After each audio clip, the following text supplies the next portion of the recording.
Lula também falou sobre a articulação com o Legislativo. O governo, melhor dizendo, ainda tem dificuldade, né, Pedro, em reconhecer quem de fato é da sua bancada. São muitos ministérios entregues nas mãos de partidos, porém, partidos que não estão... Partidos em que deputados... Não são alinhados 100% com o Lula. Deputados ficam muito à vontade para dizer que não estão dentro do governo e etc. E aí Lula falou sobre articulação com o Legislativo e disse o seguinte: se o governo abrir a boca e prometer, tem que cumprir. Ele está falando isso em relação ao que aconteceu ainda no ano passado, quando da aprovação da PEC do estouro, do Bolsa Família, entre outras coisas, foi prometido, né, emendas parlamentares aos parlamentares. É o que mantém esses políticos vivos. Só que até agora, Pedro, isso não foi cumprido. E há uma certa insatisfação dos parlamentares em relação a essa situação. É por isso que Lula disse isso. O Lira vem pedindo melhora no diálogo entre o governo e os parlamentares. O senhor estuda uma mudança na articulação política? Não, hipótese alguma. Hipótese alguma.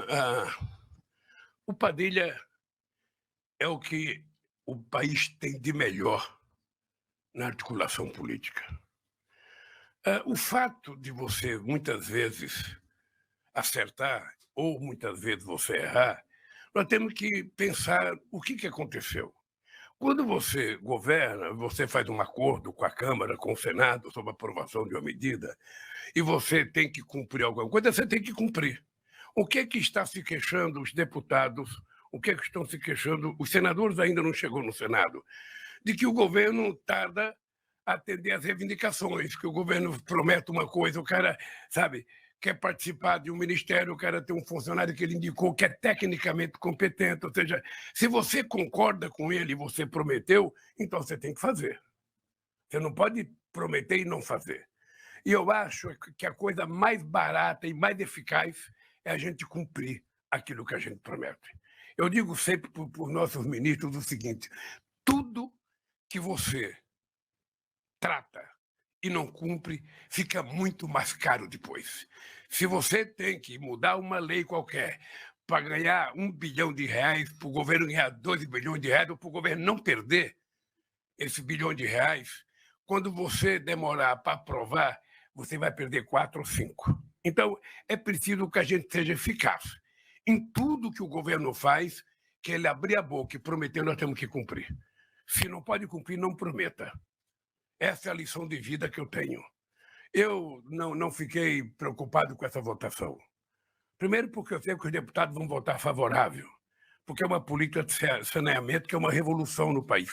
É a primeira vez que a gente faz uma proposta de saneamento no Brasil capaz da gente envolver, sabe, em parceria público-privada, o fim, sabe, da falta de saneamento básico no Brasil.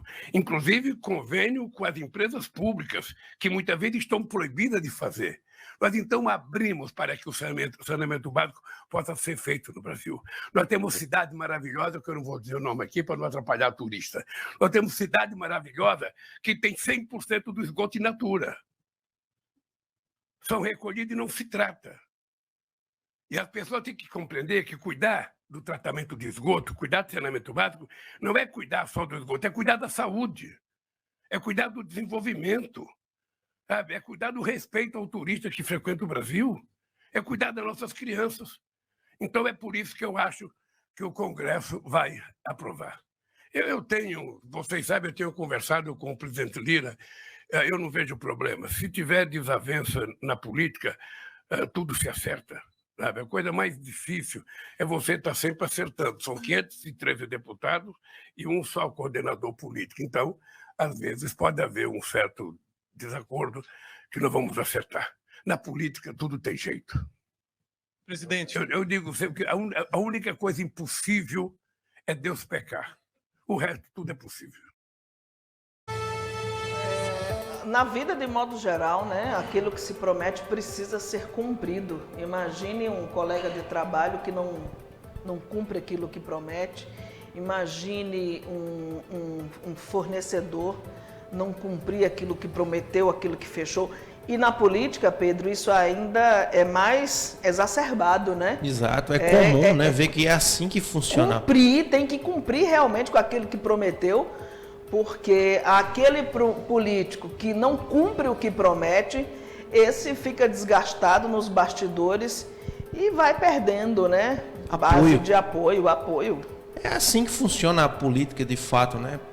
O Lula só está ali exemplificando que é assim que qualquer governo, seja qualquer pessoa que esteja à frente, tem que agir, né? Se você prometeu aquilo na campanha, se você prometeu aquilo em algum momento, ou dentro da pasta, ou antes de assumir a pasta, você vai ter que cumprir, porque você pode estar criando uma bola de neve mais para frente, como ele exemplificou dizendo que se você prometeu 1 bilhão para que o governo não perca 2, é melhor que você assine para ter esse bilhão do que perder lá na frente 4 ou 5, porque vai crescendo, vai se inflamando mais para frente isso daí, né? E infelizmente é assim que a política brasileira funciona, ou a política mundial. Os deputados que estão ali, quando eles apoiam o determinado governo em questão, é porque eles têm também algum interesse em alguma pauta, em alguma questão,